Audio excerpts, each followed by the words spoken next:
Hey, it's Sunny at My Daycare Coach or Your Future Daycare Coach. This video, I'm taking you along for a week in my life. This vlog is completely about entrepreneurship, behind the scenes in my life, and me giving you some insight and tips on how to be a better and successful entrepreneur, specifically in the childcare industry. Let's do this. First up is an inspection from the state.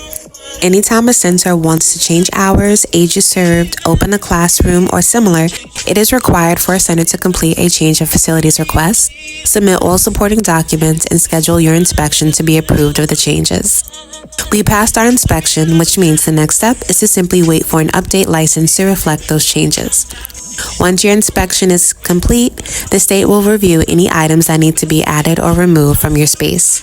In this case, we needed to supply an additional cot. Sometimes your vision becomes a little clearer when you leave the space and re-enter it. So you'll see me just tidying up some things to keep the space nice, neat, and organized. This center is located in the middle of a small city, politely situated among some amazingly locally owned businesses. In terms of marketing, I believe one of the keys to success is sometimes tied into your community involvement. I made an intentional effort to become familiar with the local spaces. As we are coming close to opening the center, I thought it would be a great idea to visit some of the businesses, introduce myself, and leave some flyers of interest. No matter how popular a center can be, nothing beats a positive word-of-mouth recommendation. Your neighbors can be parents or grandparents, and if they need care, how convenient would it be to have your childcare services rendered within walking distance?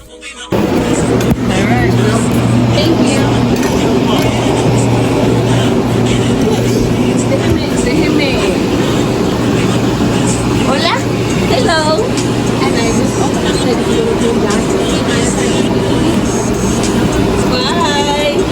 Bye. Bye, beautiful. I like you again. Thank you. That's it. Open the door.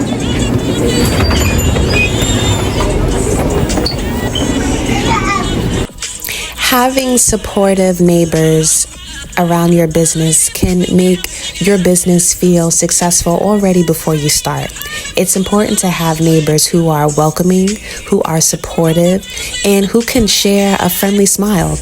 After getting some fresh air and moving about the city, I realized a few things still needed to be addressed in the center. So I headed back to straighten up a few things and mentally prepare myself for opening up in the very near future. Some things needed reorganizing and a little bit of rearranging. To note, our center is required to have a first aid emergency kit on site for any first responders to minor situations such as accidents and things of that nature. So the first aid kit has to stay on site, but you also have to bring the first aid kit outside. So I figured it would be conducive to have an outdoor emergency bag so that way our kit can stay inside, and when we are going from inside to outside, we have a cute little bag that is accessible for the teachers and easier for them to transport from inside to outside and vice versa. And that sign behind me, I received from one of my favorite families. It was the first family that actually enrolled with my program when I started as an in-home daycare. So that sign goes with me everywhere. It definitely is for peace, overall good vibes, and for good luck. As an entrepreneur and mother, it's important to balance life, time management, and self-care. Sometimes the business can consume your time and thoughts because your business is your income, and in order to sustain yourself, your business has to flourish. I'm still learning and pivoting, but I admire my resilience and ability to learn, correct my mistakes, and understand how to move forward to minimize future challenges. As a business owner, it's crucial to connect with other businesses and take business classes. You can never limit yourself by seeking out more knowledge. One of the biggest business lessons that I have learned is understanding how to use money. Yes, we are all aware of what income is and that your business needs to turn a profit in order to continuously be successful. However, it is imperative that you understand how to use money as a tool, how to use it as a function, how to use it as a negotiating tactic to get where you need to be. Sometimes money is able to buy things that you cannot gain. However, you have to also understand that there are certain things that the payment is everything besides money. Rather than being a goal, money is a tool. Like other tools, it makes sense to know how to use it. And in business, depending on what business you are into or what industry your business is, you will understand the nooks and the crannies of finagling money as a tool to your benefit. At this point, I was pretty confident in the setup of the center and was ready to kind of just go ahead and close out for today. It was a long day, but I felt pretty confident in all that I had accomplished. This was the end result. I was ready to call it a night and get ready for the next day. As you saw earlier, I went to some of our neighboring businesses, and today I figured it would be pretty cool to go to our local library to see if they have a community board where we could post some of our daycare flyers. Businesswoman 24/7, mom 25/8. You can see me and my son being super silly, and I pretty much have my kids with me all the time. I mean, mom, hello. But we also make this to have a good time. So because I am a business owner and trying to establish my business and I have my kids with me, that part I've used it to incorporate having fun with them into the things that I do. So I was able to get some things done for the business and then also spend quality time with my kids by taking them to the library. I was informed by this library that businesses that are for-profit are not able to post their flyers in advertising. However, you are only able to post flyers if you are a nonprofit. And this librarian was very helpful in giving me a few other local stores where I was able to go and post my flyers for free to get exposure.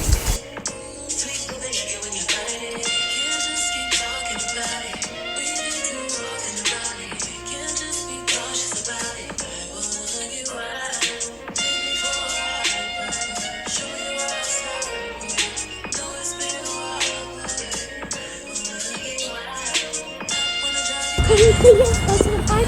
I have to go. After we go to the park, just for a little bit? I mean, did I say I have to go to? What do you think? Just for 10 minutes. No, not for 10 minutes. Come on. How about 2? And back to the daycare we go, because I also realized that we do have a door that wasn't covered, and I bought some paper blinds that were really affordable, I think under less than $5 with easy installation. So you can see me going in to get these blinds set up, and I think it took me a total of less than 5 minutes. Speaking of duties, I think this is a great segue into speaking about how important it is to have strong staff. It is not only important, but it is mandatory to have strong staff when it comes down to your business. Your staff are not only a representation of your business, but of yourself as well. So making sure that you have staff that are properly trained, that handle themselves with poise and professionalism. I believe that in order for staff to succeed within your business, especially your childcare facility, it's important to have good management that sets the standard and sets a role for expectations of staff. As an employee, you have to show up for your shifts.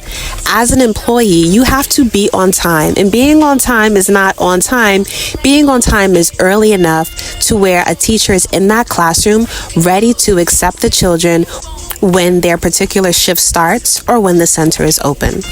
Management has to take accountability for their influence that they have on staff. Having teachers that genuinely love working with children makes all the difference in that classroom. All right, and this is where it all begins. 6:45, I am out the house and on my way to the first stop, which is center number 1.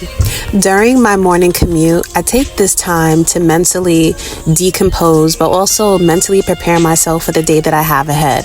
I think about all the things that I have already prepared for the centers. I think about the teachers. I am also on alert to make sure that if a teacher has to call out or if a teacher is arriving late, that I am prepared with a backup plan to either substitute or to be able to make that phone call or communicate with the next teacher, so that way we can make sure that we are ready to go. It's 7:10. I just pulled up to daycare number 1. I literally have 5 minutes to go in, get everything I need taken care of, to get out of here by 7:15 to be on the road so that I can make it to by 8 o'clock. Can we do it? Yes, we can. Let's go. It's 7:25. Let's go.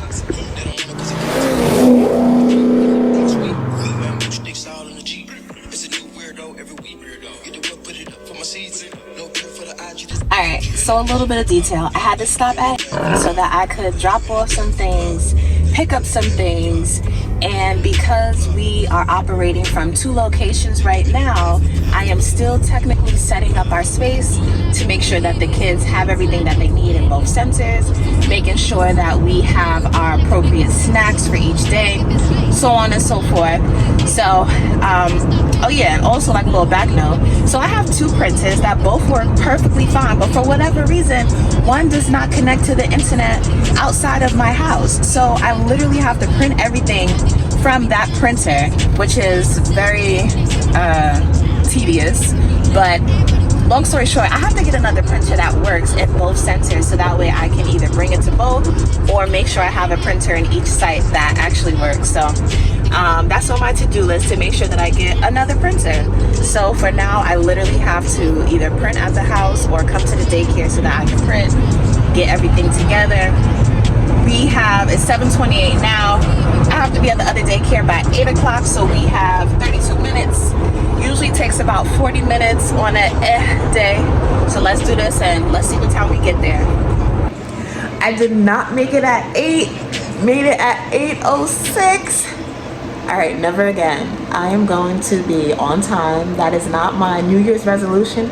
That is my now resolution. Matter of fact, instead of being on time, I want to be 5 minutes early. If you know me, that's definitely a goal, but I can do it. Starting tomorrow, Wednesday, 5 minutes early. Let's go.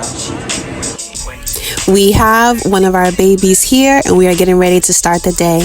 I'm waiting on our teachers to come in, but before then, let's go ahead and heat up the building so that way they are coming into a nice, warm, and cozy place. And same thing for myself and for our babies. As our babies come in, we unload their backpacks and their bottle bags, make sure they have everything properly labeled and put into the refrigerator. Any kind of special notes I leave for the teachers. Open up all the blinds, turn on all the lights. The heat is already rising for us.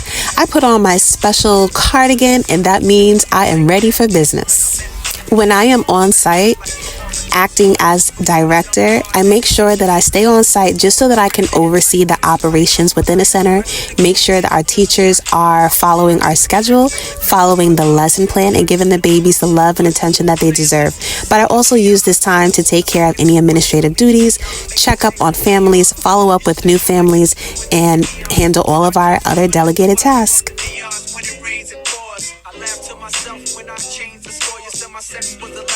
The day is done.